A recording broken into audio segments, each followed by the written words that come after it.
In this video, I'm going to do the impossible and summarize the history of the land of Israel, one of the most interesting and important places in the world, in just 10 minutes, maybe 11. And the reason I want to do it, besides the fact that it is interesting, is that, as I say on many of my videos, many of the sites in Israel are not that impressive in themselves. And so if you want to enjoy the sites, you really need to understand the history behind them, and here is the minimum you need to know.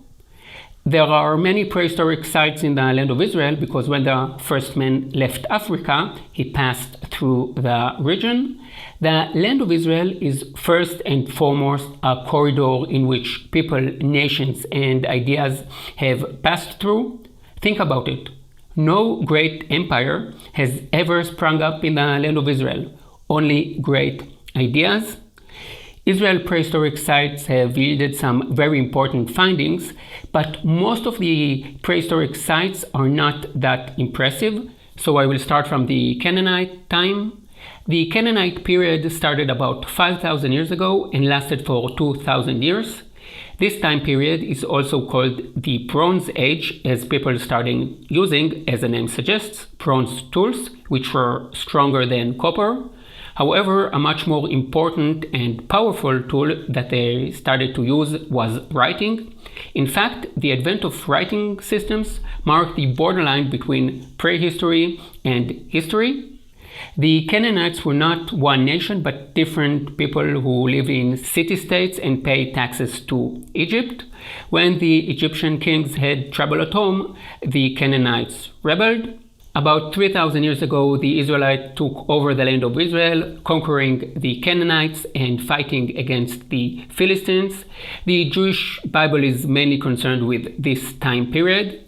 This is also the time that the Jews introduced the idea that there is only one God who is transparent. Another world-changing Jewish idea from that time that today is so obvious that you hardly ever think about is the idea of 7 days week with 1 day of rest. Anyway, King David made Jerusalem his capital, and his son King Solomon built the first temple. After the death of King Solomon, the kingdom split into two: Israel, the 10 tribes in the Galilee, and Judea around Jerusalem.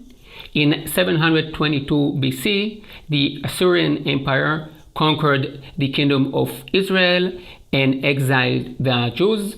What happened to the 10 tribes? Good question. Nobody knows. It is also during this time period, the 6th century BC, that we come across another Jewish idea that is still changing the world, the idea of the Messiah, Mashiach, a man that will come and bring salvation to a group of people. Anyway, 150 years later, in 586 BC, Babylonia invaded Judea, destroying the temple and exiling the Jews out of the land. 50 years later, the Persian Empire conquered the Babylonian Empire, and Cyrus the Great allowed the Jews to come back to the land of Israel. Back then, the Iranian regime liked us. Some Jews came back and built the second temple, which was very modest in comparison to the first one. The Persian Empire ended with the Hellenistic era, when Alexander the Great conquered the region in 332 BC. He was only 23 years old. The importance of this era, the Hellenistic era, lies in the fact that until then, for thousands of years, the land of Israel has been ruled by Egypt or empires from Mesopotamia, Babylonia, Syria, Persia. The Hellenistic period marks the beginning of the influence of European power in the Middle East. In 167 BC, King Antiochus forbade Jewish religious practice and the Jews rebelled. The Jewish rebel ended in a Jewish victory. It is worth mentioning as it won't happen again for another 2,000 years. A small Jewish kingdom, the Hashmonaim kingdom, existed for about 100 years until the Romans took over. The Roman taking over was a gradual process. First, the Hashmonaim dynasty was replaced by King Herod. Now, the Jews didn't like King Herod. The first followers of Jesus didn't like Herod. The only people that truly love Herod with all their hearts are us, the Israeli tour guides. Herod and his family were the biggest builders of Israel. Caesarea, Masada, Banias. He also renovated the Second Temple, making it the biggest temple in the East. Herod's family were then replaced in powers by Roman military governors, the best known of whom is Pontius Pilate. Relationship between the Romans and the Jews deteriorated until the year 66, when the Jews rebelled. In the year 70, the temple was destroyed, and in 74, the rebellion ended when the Romans defeated the rebels in Masada.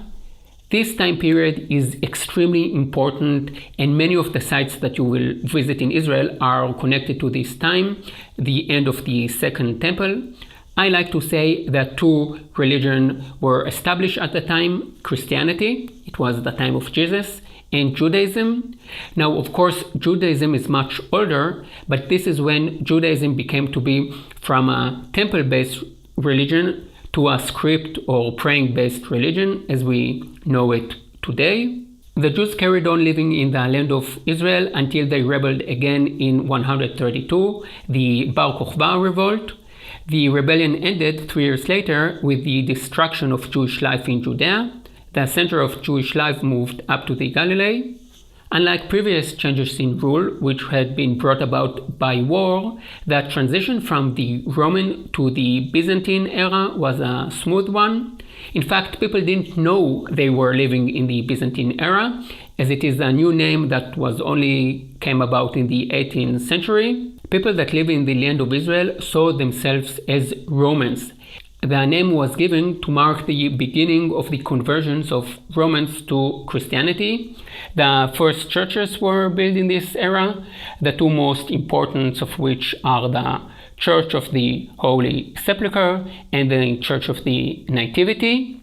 The Byzantine era ended with the Arab invasion of 638, and the region became to be ruled by empires from Egypt, Mesopotamia, and Syria. It was during this era that the first mosques were built in the land of Israel, the best known of which is the Al-Aqsa Mosque. Dome of the Rock, which is not a mosque, was built where the Jewish temple once stood.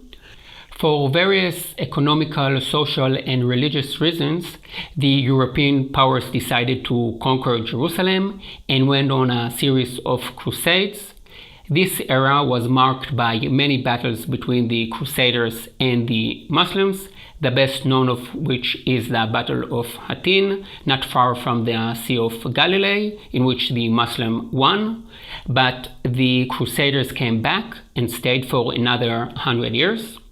Although the Crusaders called their kingdom the Kingdom of Jerusalem, Akko was their most important city.